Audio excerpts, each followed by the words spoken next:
શ્રી ગણેશાય નમઃ. મિત્રો, આપ જોઈ રહ્યા છો યુટ્યુબ, જેમાં અમારી ચેનલ શિવશક્તિ ગોવિંદમાં આપનું હાર્દિક સ્વાગત છે. આજે આપણે આ વિડીયોમાં ગીતાના અધ્યાયનો પાઠ કરીશું.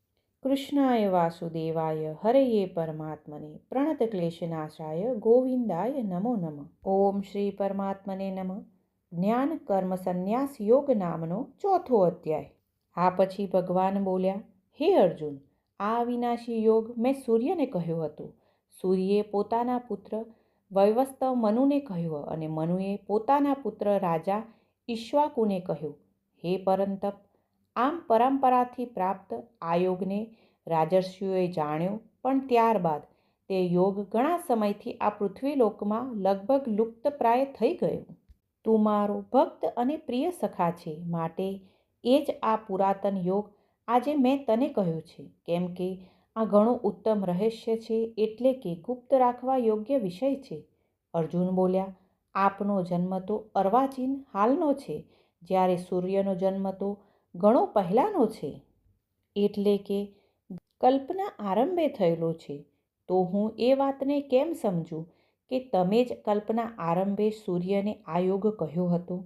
ત્યાર પછી શ્રી ભગવાન બોલ્યા, હે પરંતપ અર્જુન, મારા અને તારા ઘણા બધા જન્મો થઈ ચૂક્યા છે. એ બધાને તું નથી જાણતો, પણ હું જાણું છું. અને મારો જન્મ પ્રાકૃત મનુષ્યના જન્મ જેવો નથી. હું અજન્મા અને અવિનાશી સ્વરૂપ હોવા છતાં પણ, તેમજ બધાય પ્રાણીઓનો ઈશ્વર હોવા છતાંય પોતાની પ્રકૃતિને આધીન કરીને પોતાની યોગમાયાથી પ્રગટ થાઉં છું. હે ભારત, જ્યારે જ્યારે ધર્મની હાનિ અને અધર્મની વૃદ્ધિ થાય છે, ત્યારે ત્યારે હું પોતાના રૂપને સર્જું છું, એટલે કે સાકાર રૂપે લોકો સમક્ષ પ્રગટ થાઉં છું. સાધુ પુરુષોનો ઉદ્ધાર કરવા માટે, પાપ કર્મ કરનારાઓનો વિનાશ કરવા માટે અને ધર્મની સમ્યક રીતે સ્થાપના કરવા માટે હું યુગે યુગે પ્રગટ થાઉં છું. માટે હે અર્જુન, મારા જન્મ અને કર્મ દિવ્ય અર્થાત નિર્મળ અને અલૌકિક છે. એમ જે માણસ તત્વથી જાણી લે છે, તે દેહ છોડીને પુનર્જન્મ નથી પામતો, પણ મને જ પામે છે. અને હે અર્જુન, પહેલાં પણ જેમના રાગ, ભય તથા ક્રોધ સંપૂર્ણપણે નાશ પામી ચૂક્યા હતા, તેમજ જેઓ મારામાં અનન્ય પ્રેમ ભાવે સ્થિત રહેતા હતા, એવા મારે આશ્રય રહેનારા ઘણાય ભક્તો આ પહેલાં પણ ઉપર કહેલા જ્ઞાનરૂપી તપ વડે પવિત્ર થઈને મારા સ્વરૂપને પામી ચૂક્યા છે. કારણ કે હે પાર્થ, જે ભક્તો મને જેવા ભાવથી ભજે છે, હું પણ તેમને એવા જ ભાવથી ભજું છું, કેમ કે સૌ મનુષ્યો સર્વ રીતે મારા જ માર્ગને અનુસરે છે. જે મને તત્વથી નથી જાણતા, તે આ મનુષ્ય લોકમાં કર્મોના ફળને ઈચ્છનારા માણસો દેવતાઓનું પૂજન કરતા રહે છે, કેમ કે એમને કર્મોથી ઉત્પન્ન થનારી સિદ્ધિ સત્વરે મળી જાય છે. તથા હે અર્જુન, બ્રાહ્મણ, ક્ષત્રિય, વૈશ્ય અને શૂદ્ર આ ચાર વર્ણોનો સમૂહ ગુણ અને કર્મોના વિભાગ પ્રમાણે મારા દ્વારા સર્જાયેલો છે. આ પ્રમાણે એ સૃષ્ટિ રચના વગેરે કર્મનો કરતા હોવા છતાં પણ મુજ અવિનાશી પરમેશ્વરને તું વાસ્તવમાં અકર્તા જ જાણ. કારણ કે કર્મના ફળમાં મારી સ્પૃહા નથી, માટે મને કર્મો લિપ્ત નથી કરતા. આ પ્રમાણે જે મને તત્વથી જાણી લે છે, તે પણ કર્મોથી નથી બંધાતો. અને પૂર્વકાળના મુમુક્ષુઓએ પણ આ પ્રમાણે જાણીને જ કર્મો કર્યા છે. માટે તું પણ પૂર્વજો વડે સદાકાળથી આચરવામાં આવેલા કર્મોને જ કર. પણ કર્મ શું છે અને અકર્મ શું છે એનો નિર્ણય કરવામાં બુદ્ધિશાળી પુરુષો પણ મોહિત થઈ જાય છે. માટે તે કર્મ તત્વ હું તને સમ્યક રીતે સમજાવીને કહું છું. જેને જાણીને તું અશુભથી એટલે કે કર્મબંધનમાંથી મુક્ત થઈ જઈશ. કર્મનું સ્વરૂપ પણ જાણવું જોઈએ અને અકર્મનું સ્વરૂપ પણ જાણવું જોઈએ, તેમજ વિકર્મનું સ્વરૂપ પણ જાણવું જોઈએ, કેમ કે કર્મની ગતિ અતિ ગહન છે.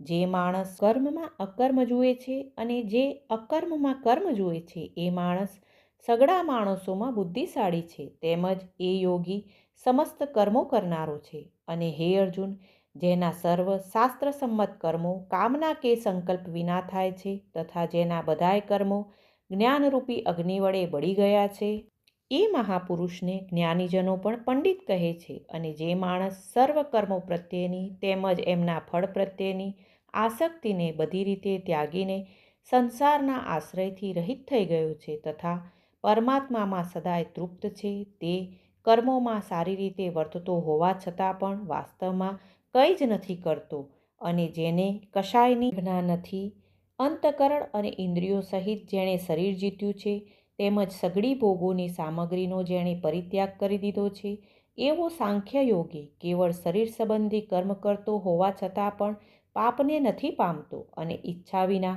આપમેળે મળેલા પદાર્થમાં જે સદાય સંતુષ્ટ રહે છે, અદેખાઈનો જેનામાં સર્વ રીતે અભાવ થઈ ગયો છે, હરખ શોક વગેરે દ્વંદ્વોથી જે સંપૂર્ણપણે અતીત થઈ ગયો છે, એવો સિદ્ધ તથા અસિદ્ધમાં સમરહેનાર કર્મયોગી કર્મ કરતો હોવા છતાં પણ કર્મોથી નથી બંધાતો, કારણ કે જેની આસક્તિ સર્વથા નાશ પામી ચૂકી છે, જે દેહાભિમાન તથા મમત્વ વિનાનો થઈ ચૂક્યો છે, જેનું ચિત્ત નિરંતર પરમાત્માના જ્ઞાનમાં સ્થિત રહે છે, એવા કેવળ યજ્ઞ સંપાદનને અર્થે કર્મ કરનાર મનુષ્યના સમસ્ત કર્મો પૂર્ણ રીતે વિલીન થઈ જાય છે. એ યજ્ઞો માટે આચરણ કરનારા પુરુષોમાંના કેટલાક તો આ ભાવથી યજ્ઞ કરે છે. બ્રહ્મયજ્ઞ કે જેમાં અર્પણ એટલે કે સ્ત્રુવા આદિ ઉપકરણ પણ બ્રહ્મ છે, હવન કરવા માટેનું દ્રવ્ય પણ બ્રહ્મ છે, બ્રહ્મરૂપી હોવાતા દ્વારા બ્રહ્મરૂપી અગ્નિમાં હોમવા રૂપ ક્રિયા પણ બ્રહ્મ છે, અને સર્વત્ર બ્રહ્મબુદ્ધિ કરવારૂપી બ્રહ્મકર્મમાં સ્થિત રહેનાર એ યોગીને મળનારું ફળ પણ બ્રહ્મ જ છે. અને બીજા કેટલાક યોગીજનો દેવતાઓની પૂજારૂપી યજ્ઞનું જ સમ્યક પ્રકારે અનુષ્ઠાન કરે છે, અને અન્ય યોગીજનો પરબ્રહ્મ પરમાત્મારૂપી અગ્નિમાં અભેદ દર્શનરૂપી યજ્ઞ દ્વારા જ આત્મારૂપી યજ્ઞનો હોમ કરે છે. અન્ય કેટલાક યોગીઓ શ્રોત વગેરે સઘળી ઇન્દ્રિયોને સંયમરૂપી અગ્નિઓમાં હોમે છે, તો વળી બીજા કેટલાક યોગીજનો શબ્દ વગેરે સર્વ વિષયોને ઇન્દ્રિયોરૂપી અગ્નિઓમાં હોમતા રહે છે. અન્ય યોગીજનો ઇન્દ્રિયોની સર્વ ક્રિયાઓને તથા પ્રાણીઓની સમસ્ત ક્રિયાઓને જ્ઞાન વડે પ્રજ્વલિત આત્મસંયમ યોગરૂપી અગ્નિમાં હોમી દે છે.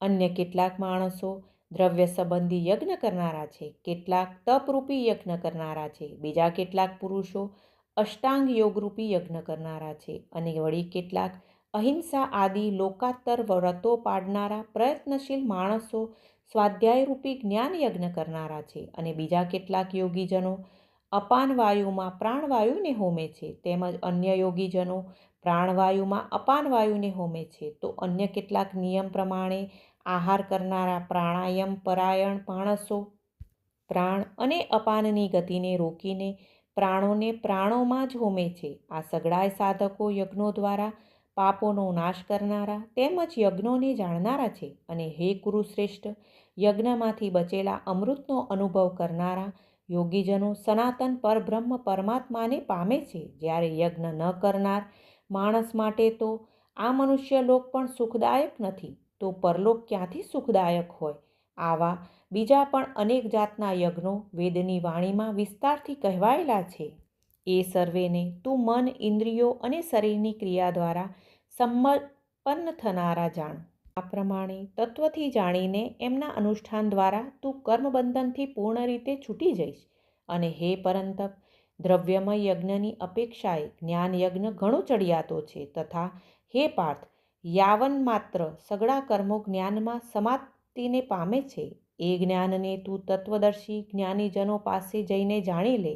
એમને યોગ્ય રીતે દંડવત પ્રણામ કરવાની, એમની સેવા કરવાની, તેમજ કપટ છોડીને સરળ ભાવે પ્રશ્ન પૂછવાથી પરમાત્મ તત્વને બરાબર ઓળખનારા એ જ્ઞાની મહાત્માજનો તને એ તત્વજ્ઞાનનો ઉપદેશ આપશે કે જેને જાણ્યા પછી ફરીથી તું આ રીતે મોહને નહીં પામે.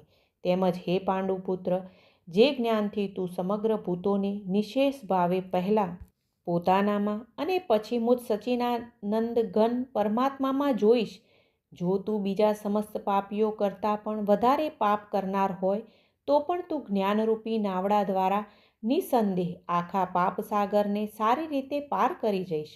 કેમ કે હે અર્જુન, જે રીતે ભળભળતો અગ્નિ ઘણા બધા ઈંધણોને ભસ્મીભૂત કરી નાખે છે, તે જ રીતે જ્ઞાનરૂપી અગ્નિ સમગ્ર કર્મોને ભસ્મીભૂત કરી નાખે છે. માટે આ સંસારમાં જ્ઞાનના જેવું પવિત્ર કરનારું નિસંદેહ બીજું કશું જ નથી.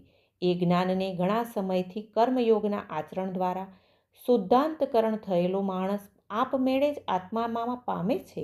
હે અર્જુન, જીતેન્દ્રિય, સાધન પરાયણ અને શ્રદ્ધાવાન માણસ જ્ઞાનને પામી જાય છે અને જ્ઞાનને પામીને એ વિના વિલંબે તત્કાળ જ ભગવત પ્રાપ્તિરૂપી પરમ શાંતિને પ્રાપ્ત થઈ જાય છે. હે અર્જુન, વિવેકહીન, અશ્રદ્ધાળુ તેમજ સંશયગ્રસ્ત માણસ પરમાર્થથી નિશ્ચિતપણે ભ્રષ્ટ થઈ જાય છે. આવા સંશયગ્રસ્ત મનુષ્ય માટે ન આલોક છે, ન તો પરલોક કે ન સુખ પણ છે.